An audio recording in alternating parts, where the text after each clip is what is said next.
Okay, get to know Amanda in 5 questions. Mountains or ocean? You have to pick one! Pick one! Maybe mountains, maybe ocean. You have to pick one!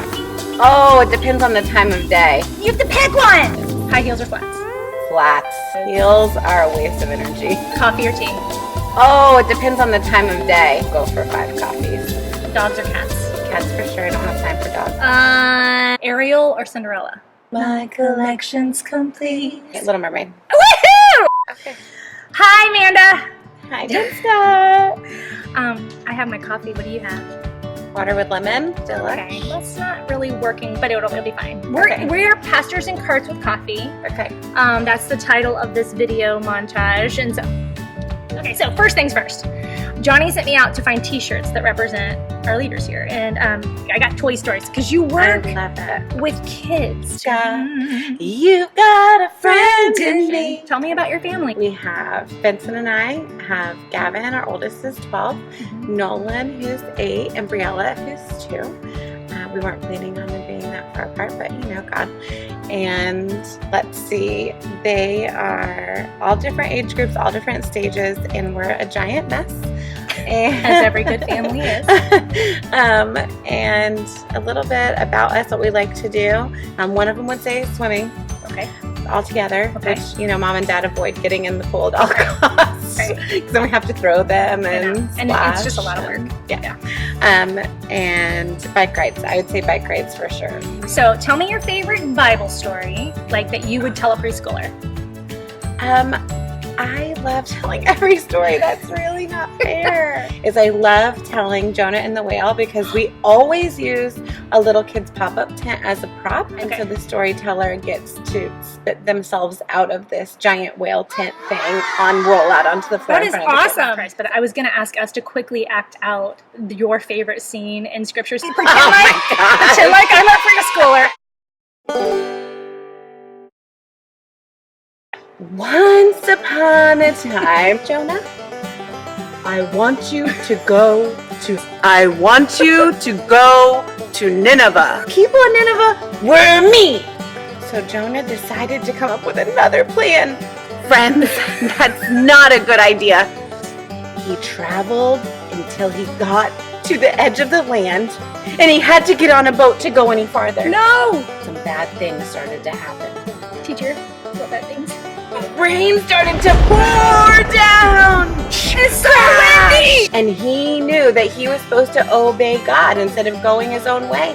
Oh, he told the guys, he said, listen, the one true God, he's doing this because I disobeyed. Man overboard! Oh, no! Can I be the big fish? God loved Jonah so much that he sent a giant fish to come and capture him so that he wouldn't drown. And while Jonah was inside the belly of the fish, he prayed to God and he said, dear God, I'm so sorry. I know. I made the wrong choice. I love you so much and I want to obey. The fish spit him out! The fish spit him out! That was awesome! Kids ministry started probably, I don't know how old, I was born maybe, old enough to have kids younger than me. I transformed my back porch when I was a kid into a school. And so all the little neighbor kids that were younger than me would come to my classes. And I love to teach. And then any friends who would listen to me or follow me, I would teach them songs that I would make up, and I would teach them dances, and we would perform for our parents. And I always loved to be dramatic and teach and combine the two. And I had a heart for kids. I thought maybe I'd be a hairstylist who works on kids, or a dentist who only works on kids, or a nurse who only works with kids. Some way to help kids. And all of this was before I knew Jesus personally. So in elementary school, my teacher invited my family to come to church after this big debacle where she told the students there was no Santa Claus. And so that was the beginning of her relationship with my dad. I know. Who wanted his baby girl to never stop believing in Santa Claus. But through that, there was an invitation to invite our family to church, and there were the seeds planted.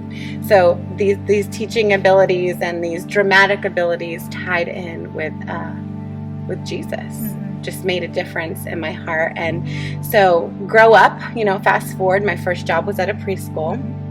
I was a preschool teacher for a while, and then I started coming to Generations in about 2005, volunteered in children's ministry, and my first VBS teaching, I was a storyteller for VBS, and I didn't really know the people on staff very well, and they were all, unbeknownst to me, sitting in the hallway listening to me tell a story and watching me interact with the kids, and basically offered me a job on the spot. She's got the gift. But that's how I got to be on staff. But how I feel like I'm called, I said no to that, by the way, several times. No, I'm not doing it. No, I'm not doing it.